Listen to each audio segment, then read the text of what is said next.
अस्सलामुअलैकुम। I am doctor Mohammad अजीम जब्बार। मैं homeo physician हूँ।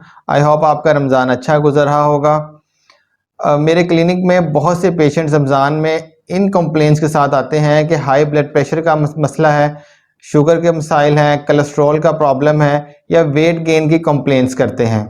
इस वीडियो को बनाने का मकसद ये है कि इस जनरल बातों के बारे में डिस्कस करें कि किस तरह हम अपनी ख़राब ईटिंग हैबिट्स को कंट्रोल करके इन तमाम मसाइल से बच सकते हैं।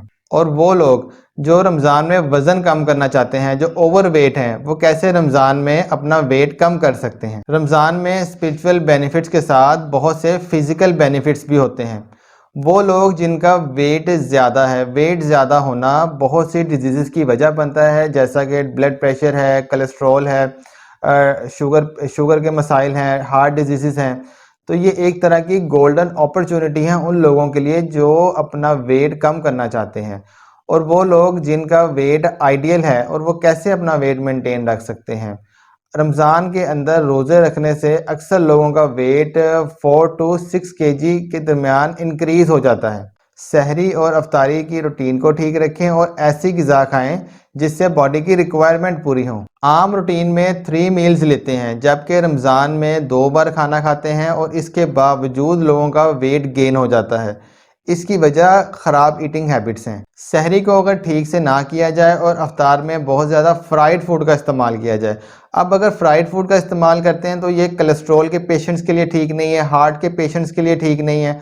और अगर बहुत ज़्यादा शुगरी ड्रिंक्स का इस्तेमाल करते हैं तो जो पेशेंट्स डायबिटिक पेशेंट्स हैं, उनके जो शुगर के लेवल्स हैं वो ज़्यादा हो जाते हैं, और इससे हमारी जो बॉडी को न्यूट्रिएंट्स चाहिए वो भी नहीं मिल सकती, और इस वजह से जो हमारी बॉडी के एनर्जी लेवल है वो लो हो जाता है। अफ्तार से सहरी का जो टाइम होता है, इसके अंदर अगर छोटे स्नैक्स लेते हैं तो इस वजह से बार बार छोटे स्नैक्स लेने की वजह से जो सहरी का टाइम होता है, फिर उस टाइम प्रॉपर सहरी करनी होती, बैलेंस सहरी नहीं कर होती, जिस वजह से जो फास्टिंग आवर्स होते हैं इसके अंदर थकन हो जाती है, भूख ज़्यादा लगती है, लो एनर्जी हो जाती है, और फिर अफ्तारी में ओवर ईटिंग कर लेते हैं। इस तरह जो फास्टिंग के जो फ़ायदे होने हैं उसके ऑपोजिट हमारी हेल्थ ख़राब होती है।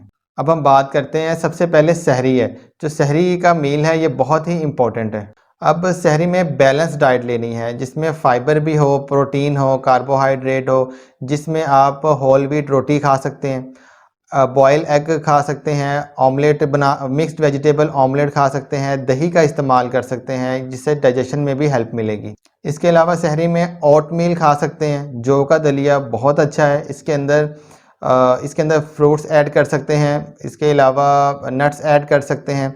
ये हाई फाइबर फूड है। ऐसी ग़िज़ा से जल्दी भूख नहीं लगती। अगर आप ऐसी ग़िज़ा का इस्तेमाल करेंगे जिसमें फ़ाइबर कम होगा तो इस तरह की ग़िज़ा से भूख जल्दी लगती है।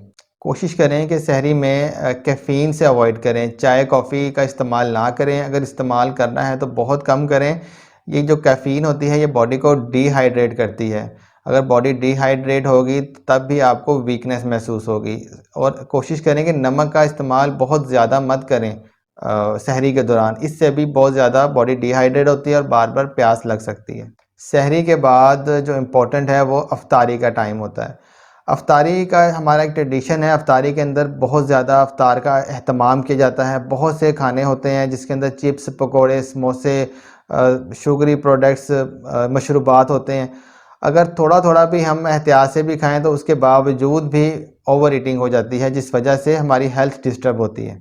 अफ्तार में कोशिश ये करें कि खजूर से रोज़ा अफ्तार करें, सादा पानी पिएं। उसके बाद आप इसमें चना चाट या कोई ऐसी चीज़ का इस्तेमाल करें जो नेचुरल हो।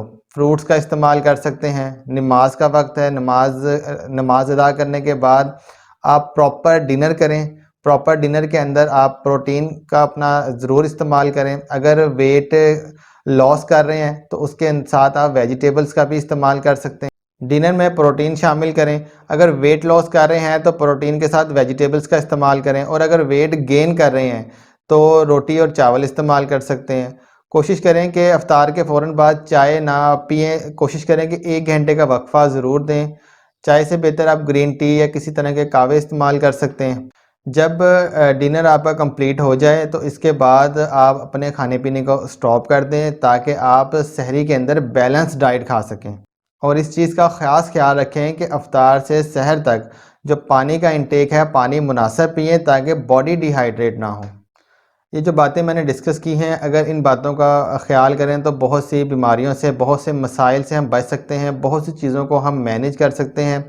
रमज़ान का मकसद इबादत करना है। अगर हमारी बॉडी एनर्जेटिक रहेगी तो हम रमज़ान में जो इबादत का मकसद है वो हासिल कर सकते हैं। और रमज़ान बहुत अच्छा गुज़र सकता है और हम उम्मीद है कि रमज़ान का जो भरपूर फ़ायदा आप उठा सकते हैं। उम्मीद है ये वीडियो आपके लिए नॉलेजेबल होगी। बहुत शुक्रिया। अस्सलाम वालेकुम।